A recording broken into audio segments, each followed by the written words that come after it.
शास्त्री महाराज या फिर बागेश्वर धाम महाराज सरकार, उम्र सिर्फ करीब 27 साल हो गई, एकदम बिल्कुल नौजवान, लेकिन अचानक सुर्खियों में और चर्चा में हर न्यूज चैनल पर। और उसकी वजह जो साथ में जोड़ी जा रही है वो है जादू टोना और अंधविश्वास को लेकर। तो इस पर तमाम तरह की बातें हो रही हैं, लेकिन एक चीज जो मैं यहाँ पे बताऊं कि इस वक्त तक बागेश्वर धाम के खिलाफ कोई मुकदमा दर्ज नहीं है, कोई FIR दर्ज नहीं है, तो इसलिए कानून को जरूरत नहीं है, लेकिन फिर भी बातें हो रही है। तो बहुत सारे लोगों ने, क्राइम तक फैमिली मेंबर ने लिखा कि ये पूरा मामला है क्या, क्यों बागेश्वर धाम का अचानक नाम सुर्खियों में है, क्या वो चमत्कार या अंधविश्वास की लड़ाई है, वो सारी बातें क्या है। तो मुझे लगा कि सारी कहानी आप तक सामने रखो। तो बागेश्वर धाम की पूरी कहानी, बातें पहले अचानक बागेश्वर धाम हिंदुस्तान में सुर्खियों में क्यों, अखबारों में, टीवी पर, न्यूज चैनल पर क्यों। तो असल में इसकी शुरुआत होती है इसी महीने के दूसरे हफ्ते।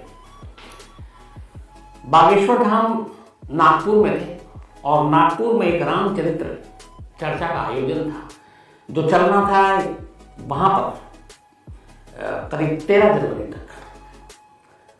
तो 5 जनवरी से शुरू हुआ था यह आयोजन नागपुर में, और वहां पे बागेश्वर धाम को 13 जनवरी तक रहना था और इसी में उनका दिव्य दरबार भी लगना था।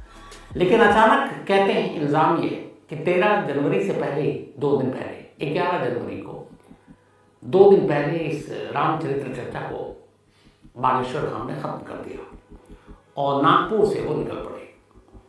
अब यहीं से इस बाबा की चर्चा और विवाद की शुरुआत होती है। हुआ यूं था कि महाराष्ट्र में जादू टोना और अंधविश्वास को लेकर एक कानून है कि वहां पे आप अंधविश्वास को बढ़ावा नहीं दे सकते, जादू टोना को बढ़ावा नहीं दे सकते। आपको मालूम है अपने देश में अंधविश्वास, जादू टोना की वजह से बहुत सारे लोगों की जान भी गई है, बहुत सारे अक्सर हादसे होते रहते हैं।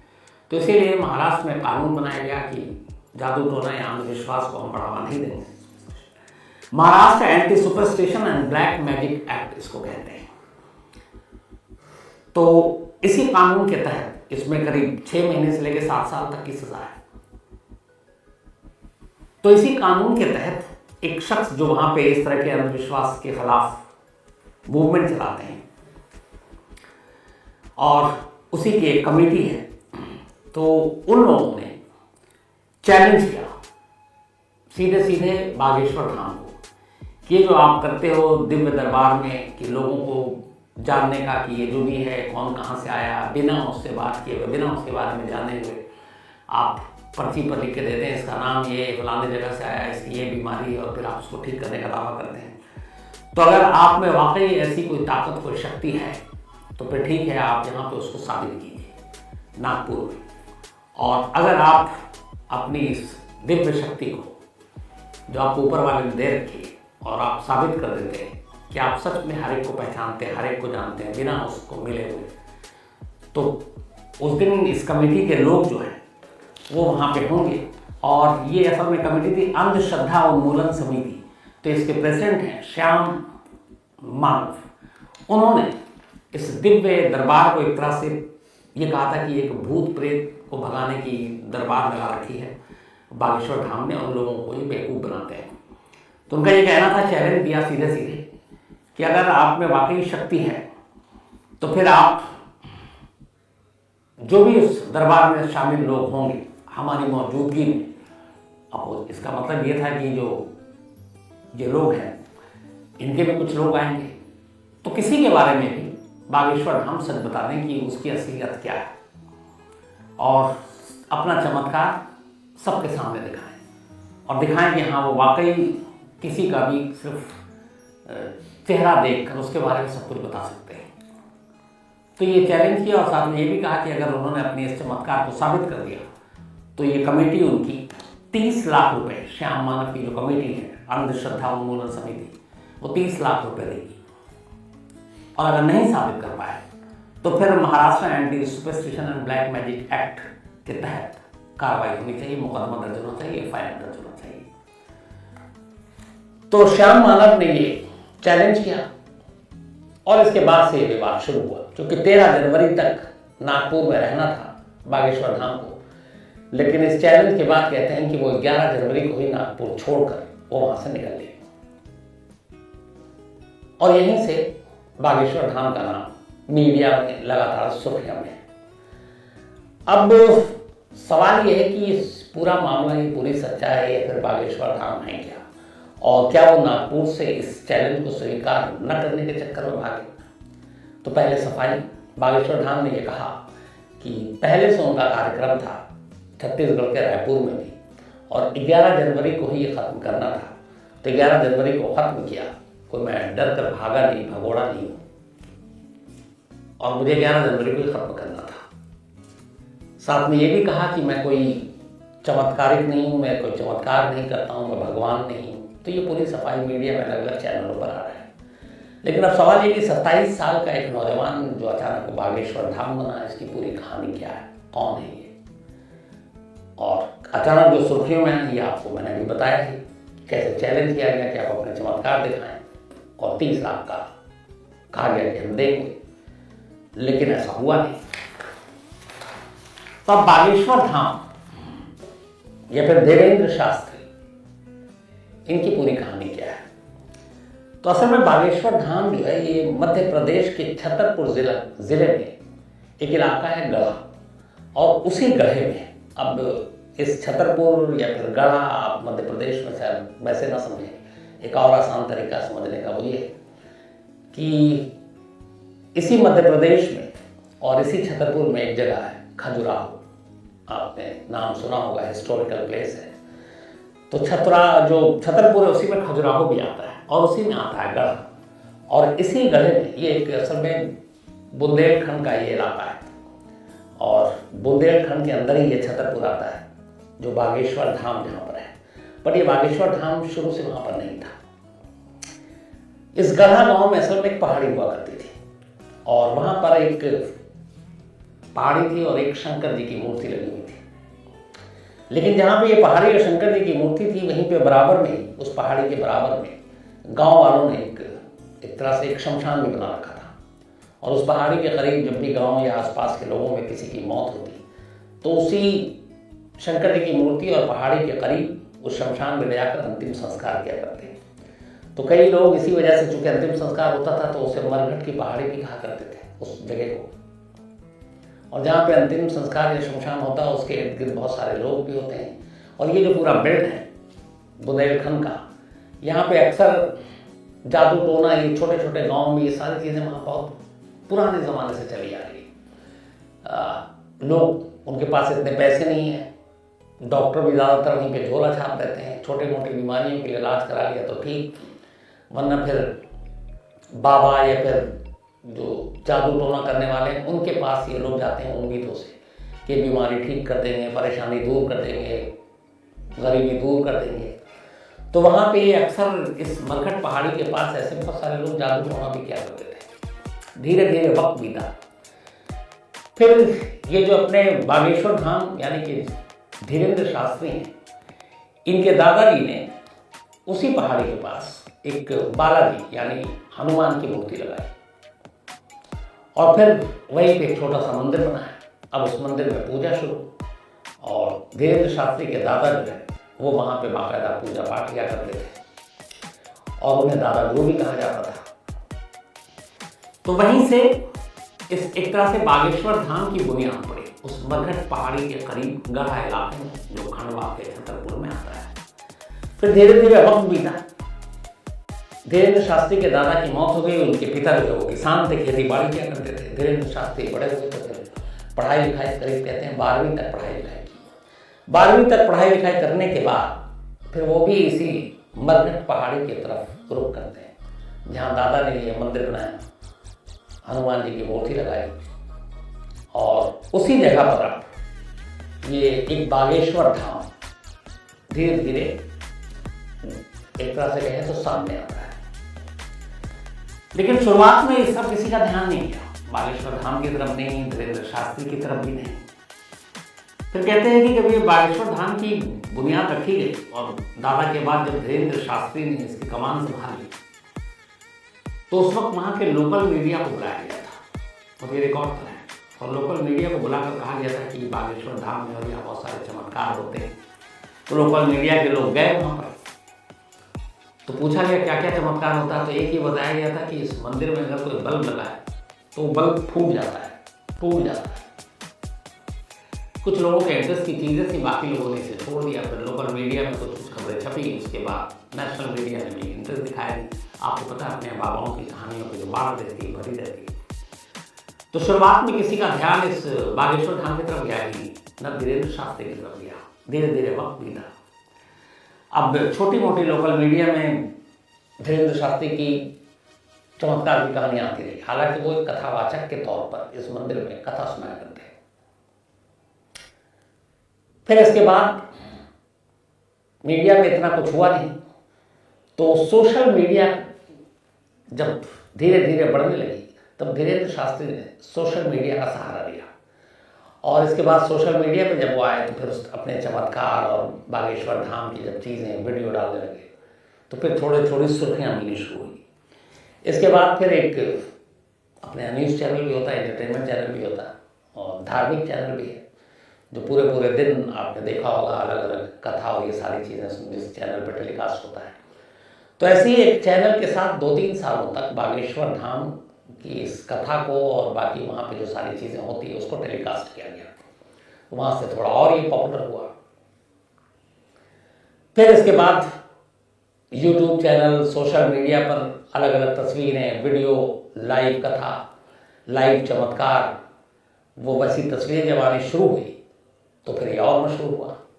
अब उसमें ये कहा जाने लगा कि ख़ासतौर पर बागेश्वर धाम में वो लोग आते हैं जो एक तो परेशान हाल होते, दूसरा शायद भूत प्रेत।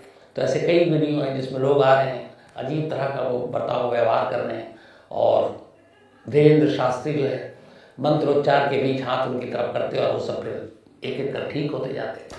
तो ये सारी चीज़ें वीडियो पे आने लगी। लेकिन असली जो मशहूर हुए धीरेन्द्र शास्त्री वो ये हुआ कि जब पर्ची कटनी शुरू हुई और लोग आने लगे बागेश्वर धाम में और दिव्य दरबार लगने लगा, और दिव्य दरबार में बिना किसी को जाने उसके बारे में वो सब कुछ बताने लगे। अब ये चीज़ें लाइव भी दिखाई जाने लगी, ये चीज़ें सोशल मीडिया पर भी आने लगा। तो अब उसके लिए ये होता कि कुछ शख्स कैसे किसी के बारे में यूँ ही जान सकता है और कौन कौन हिंदुस्तान के अलग अलग कोने से आ रहा है, लेकिन अब उसका नाम ये है, उसके पिता का नाम ये है, वो यहाँ रहता है, उसके परिवार में ये मुश्किल है, वो इसलिए यहाँ आया, उसके मन में ये 5 सवाल हैं, ये 6 सवाल हैं। ये सारी चीज़ें को कैसे मन की बात कैसे समझ सकता है। और ये लाइव परफॉर्म करके धीरेन्द्र शास्त्री बागेश्वर धाम सरकार वो दिखाने लगे। तो अब इससे लोग जो है वो ज़्यादा खिंचते चले गए कि ये तो चमत्कार है, क्योंकि सामने वाले के दिमाग में क्या है, सामने वाला क्या सोच कर आया, किन सवालों के साथ आया, किन परेशानियों के साथ आया, बिना बोले हुए सामने बागेश्वर धाम सरकार बता रहे। अब आलम ये हुआ कि इसी के बाद फिर सोशल मीडिया के जरिए देश नहीं फिर विदेश में भी नाम शुरू हुआ। ये भी कहा जाता कि फिर वो लंदन भी गए और वहाँ पे भी दिव्य दरबार लगाया। अब ये जो पर्चियाँ कटनी शुरू हुई तो वहाँ पे ये था कि बागेश्वर धाम आए, वहाँ पहले तो एक नारियल आप बांधे, फिर आपको ये जो पर्ची और अर्जी है असल में ये था कि ये हनुमान जी की तरफ से होगा और उसके जरिए बनेंगे धीरेन्द्र शास्त्री। तो पर्चियाँ कटने लगी, लोग आने लगे। अब इतने सारे भीड़ और लोग आने लगे कि हर एक के तो नंबर आ नहीं सकता था, लेकिन उनमें से कुछ ही लोगों के नंबर आते।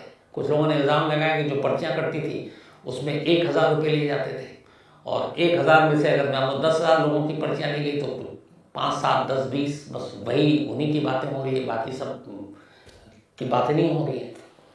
तो ये भी उनके विरोधी इल्ज़ाम लगाने लगे। अब हालांकि इसमें कितनी सच्चाई है नहीं मालूम, लेकिन इस पर्ची और ये कि बिना सामने वाले को सुने कि एक शख्स आया बैठा और वो अपनी मुसीबत बताए उससे पहले ही वो लिख कर उसके बारे में रखे हुए कि ये तुम्हारा नाम है, तुम मेरे पास ही आए, तुम अगर कुछ पर्ची पर लिख कर आए तो तुम्हारी पर्ची में इतने सवाल है, और ये दिखाया जा रहा है। तो इससे और ज़्यादा फेमस होने लगे। तब यही था, इसी को लेकर फिर नागपुर में जो शुरू हुआ कि दिव्य दरबार के नाम पर एक प्रेत दरबार लगाते, भूत प्रेत भगाते और सामने वाले को मतलब बिना जाने हुए उसके बारे में सब कुछ बता रहे हैं। तो ये ज्ञान कहाँ से आ सकता है? हालांकि बहुत सारे लोग कहते हैं इसको माइंड रीडिंग और क्या क्या चीज़ें हैं, लेकिन खैर उसके बारे में मुझे जानकारी इसलिए नहीं बताऊंगा, मैं सिर्फ फैक्ट्स रख रहा हूँ। तो विवाद वहाँ से शुरू हुआ नागपुर से, और मशहूर जो हुए बागेश्वर धाम वो इस वजह से कि सामने वाले को बिना कुछ जाने वो उसके बारे में सब बता रहे हैं। अब यहाँ तक तो ठीक है। अब आज का एक किस्सा है, और आप लोगों मुझे पता नहीं किसकी पहुंच है वहां तक देखना चाहिए, लेकिन मुझे भी मालूम है उस चैनल का नाम। आज बागेश्वर धाम इस वक्त छत्तीसगढ़ में है, रायपुर में, और 19 तारीख से उनका वहाँ पे भी दिव्य दरबार और वो कथा चल रही। और आज खुद मैंने जब देखा तो उसमें था कि उनका ये कहना था कि शासन प्रशासन ने कहा है कि 4 लाख लोग आज मौजूद हैं, पंडाल में भीड़ विजुअल में दिख रहा है। अब इसी दौरान ये न्यूज़ चैनल पर और मीडिया में अंधविश्वास, जादू टोना और लेकर बागेश्वर धाम पर उंगलियां उठाई जा रही है। तो आज तमाम नेशनल टीवी के जो रिपोर्टर थे वो उस जगह पर मौजूद था, और ये था कि बागेश्वर धाम से सवाल पूछना है कि जो इल्ज़ाम लग रहा है आप नागपुर से क्यों भाग आए, आप चमत्कारिक आदमी हैं, आप चमत्कार करते हो, आप कैसे जान लेते हो सामने वाले के मन में क्या चल रहा है, आप बोलते हो, सारी चीज़ें पूरे विवाद को लेकर। तो हुआ ये कि इसको लेकर बागेश्वर धाम थोड़े नाराज भी। आखिरी में ये वीडियो आप लोग जरूर देखिएगा, बागेश्वर धाम के ही शायद चैनल पे है, तो कहीं टाइप करके आप देखिएगा मिल जाएगा। तो उसमें लास्ट में ये होता है कि बागेश्वर धाम कहते हैं कि मेरे ऊपर अंधविश्वास और इन सारी चीज़ों का इल्ज़ाम लगाया जा रहा है। फिर वो चुनौती देते हैं कि ये जो मीडिया मेरे को बदनाम कर रही है, मैं सनातनी हूँ, सनातनी धर्म की रक्षा कर रहा हूँ, लेकिन मुझे अंधविश्वासी बताया जा रहा है, और कहा जा रहा है कि मैं नागपुर से डर के भागा, मैं भगोड़ा। पर बोले कि आज मैं बताता हूँ कि मैं अंधविश्वास नहीं फैला रहा, और मैं साबित करूँगा। अब एक ओपन प्लेटफॉर्म पर जहाँ मीडिया के तमाम लोग हैं, पंडाल में लाखों भक्त हैं, और बागेश्वर धाम कहते हैं कि आज मुझे मेरे मतलब हनुमान ने इजाज़त दी है, तो आज मैं पहली और आखिरी बार सफाई दूंगा, और इसके बाद कभी सफाई नहीं दूंगा खुद पर लगे इल्ज़ामों के बारे में। इसके बाद 2 चीज़ें होती हैं, वो देखना बड़ा इंटरेस्टिंग होगा उसमें वीडियो, अगर आप लोग देखें तो हम लोग दिखा नहीं सकते क्योंकि वो कॉपीराइट का इशू है। पहला वो मीडिया वाले से कहते हैं कि आप लोग आपस में तय कर लो कि आप में से 2 रिपोर्टर ऐसा कौन है जो मेरे सामने आएगा, और उन 2 रिपोर्टर के मन में क्या चल रहा है, वो कौन है, क्या है, कहाँ से आया है, उसका परिवार क्या करता है, मैं बता दूंगा। बल्कि मैं ये भी बता दूंगा, आप लोग तय करोगे कि वो 2 रिपोर्टर कौन मेरे पास आने वाला है, मुझे भी नहीं मालूम, आपको तय करना है, पर मैं उसका नाम पहले से पर्ची पर लिख कर रखूंगा। यानी कि जब तक आप तय करोगे, मुझे पता है पहले से कि इस सारे मीडिया की जो भीड़ है वहाँ पे करीब 30-40 चैनल के जो रिपोर्टर थे, शायद ज़्यादा हो, तो उनमें से 2 कौन आएगा, ये जो 30-40 आपस में तय करेंगे, वो मुझे पहले से मालूम है और मैंने पेपर में लिख लिया। थोड़ी देर तक के रिजल्ट होती है, कुछ और बात करते फिर कहते हैं कि लगता है आप लोग आपस में तय नहीं कर पा रहे, तो चलो पहला मैं करता हूँ, मैं ही बुलाता हूँ। एक फीमेल रिपोर्टर की तरफ इशारा करते हैं और कहते हैं कि आप आओ। एक महिला रिपोर्टर बागेश्वर धाम के करीब जाती है, कहते हैं चलो तुमको तो मैंने बुला लिया। बहुत सारे लोग कैसे कह सकते हैं कि हमारी पहले से जान पहचान है, हमारी सेटिंग है कि तुमको बुलाया ताकि हम लोगों को बेवकूफ़ बना सके, और हम एक दूसरे के बारे में जानते हैं सब कुछ। तो अब इसको कैसे साबित किया जाए, तो एक काम करो। अब वो उस महिला रिपोर्टर से कहते हैं, फीमेल जर्नलिस्ट से, कि अब एक को आप लेकर आओ, इस पूरी पंडाल से किसी को भी, एक ऐसे शख्स को आप खुद चुनो और मेरे पास लेकर आओ। पर उससे पहले मैं ये पर्ची पे लिख रहा हूं कि आप किसको लेकर आओगे, मैं उसका नाम पूरा, उसका सब कुछ लिख कर रखूंगा। अभी आपको पता नहीं है मतलब कि आप किसे लाने वाले हो, मुझे भी नहीं मालूम है, लेकिन आप जाओ, जहां से, जिस तरफ से, जिस शख्स को लेकर आना है आप लेकर आओ, बट मेरे पास उसका नाम पहले से है। तो तुमको बुलाया है ये तो सबको पता है, लेकिन तुम किसको बुला रही हो ये मैं पहले से कैसे समझ सकता हूँ, लेकिन मैंने पर्ची पे उसका नाम लिख दिया। इसके बाद वो कैमरा चलता है, वो फीमेल जो रिपोर्टर है वो घूमती है पंडाल की तरफ, अपने जर्नलिस्ट साथियों में से किसी को नहीं लेती है, और बहुत आगे जाने के बाद वो एक महिला की तरफ इशारा करती है और उस महिला को अपने साथ लेकर आती है। अब वो जब वो महिला को साथ लेकर आती है तो पर्ची पहले बागेश्वर धाम में लिख रखा था, वो पर्ची उठाते हैं उसके बाद वो महिला के बारे में बताते हैं, उसके बच्ची थी शायद, तो उसके पैर में कुछ प्रॉब्लम, बीमारी वो सारी। तो ये उन्होंने फिर सबके सामने कहा कि देखो मैंने इस जर्नलिस्ट को तो बुलाया, लेकिन ये किसे बुलाएगी मुझे नहीं मालूम था, पर उसके बारे में मैं पहले से रखा हुआ था। ये पहला हो गया। अब फिर ये कहते हैं कि अब तो कोई मुझे अंधविश्वासी नहीं बोलेगा, उसका कहते हैं एक लास्ट चांस और देता हूँ। फिर वो एक नाम लेते हैं और कहते हैं कि ये नाम है,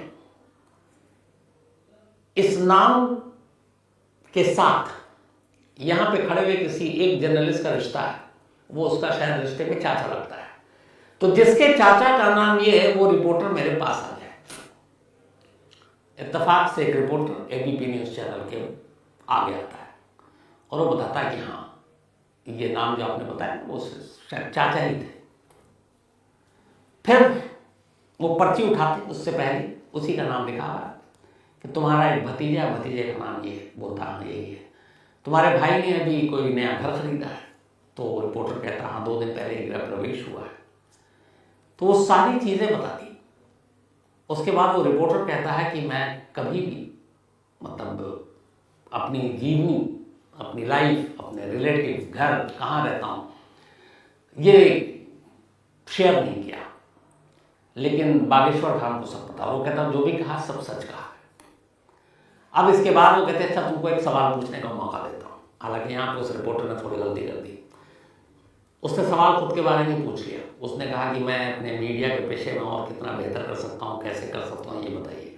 जब उसको सवाल बाबा से रिलेटेड कुछ पूछना चाहिए था।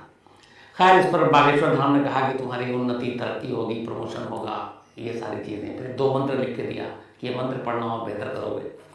और फिर अचानक सबसे जो मतलब इस पूरी कहानी का जो सबसे इम्पोर्टेंट पार्ट आता है वो अब आता है। ये करने के बाद बागेश्वर धाम कहते हैं एक तरफ एक और पर्ची थी उठाया, कह रहा तुम्हारे लिए एक और पर्ची रखी हुई है। इस पर्ची में वो चीज़ें लिखी हैं मैंने जिसका राज सिर्फ तुम जानते हो या मैं जानता हूं और कोई नहीं जानता। साथ में वो एक लाइन बोलते हैं कि इस पर्ची में एक कमरे का पूरा सच है। उसके बाद वो फिर कहते कि मैं सार्वजनिक रूप से नहीं पढ़ूंगा, लेकिन हाँ तुमको भरोसा हो जाए 2 लाइनें तुम पढ़ सकते हो। उसके बाद वो आधा मोड़ के उस रिपोर्टर की तरफ करते हैं और 2 लाइन बोलते हैं कि वो आएगा और उसकी मतलब एग्जैक्ट कुछ लाइन मैं भूल रहा हूँ, बट 2 लाइन। अब वो कैमरा जो है बागेश्वर धाम और रिपोर्टर पर है, दोनों पर। रिपोर्टर का चेहरा जो है वो एकदम मतलब हैरत में है। और फिर वो पर्ची रख ली जाती है। अब रिपोर्टर जो है उसी मंच से बागेश्वर धाम की जय हो, बाबा बागेश्वर धाम की जय हो और मैं पूरा भरोसा करता हूँ, वो सब कुछ बोल देता है। और इसके बाद खैर वहाँ से ये सभा खत्म हो जाती है।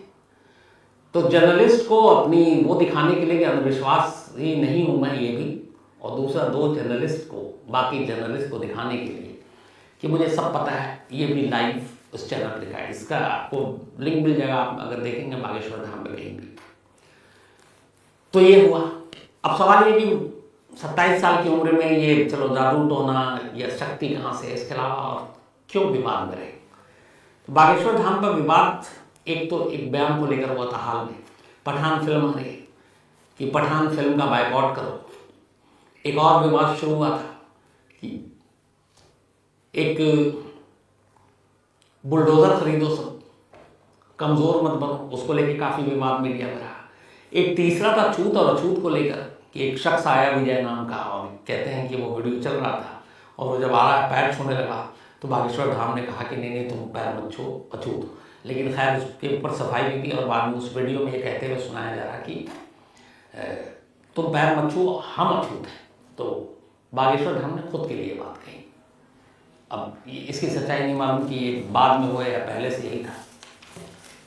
तो कुल मिलाकर चमत्कार, विश्वास, अंधविश्वास, इन सारी चीज़ों की वजह से एक बाबा पिछले 3-4 दिनों से अपने देश में बाकी तमाम मुद्दों को छोड़कर सुर्खियों में है, हेडलाइंस है, इंटरव्यू के लिए होड़ मची हुई है और आगे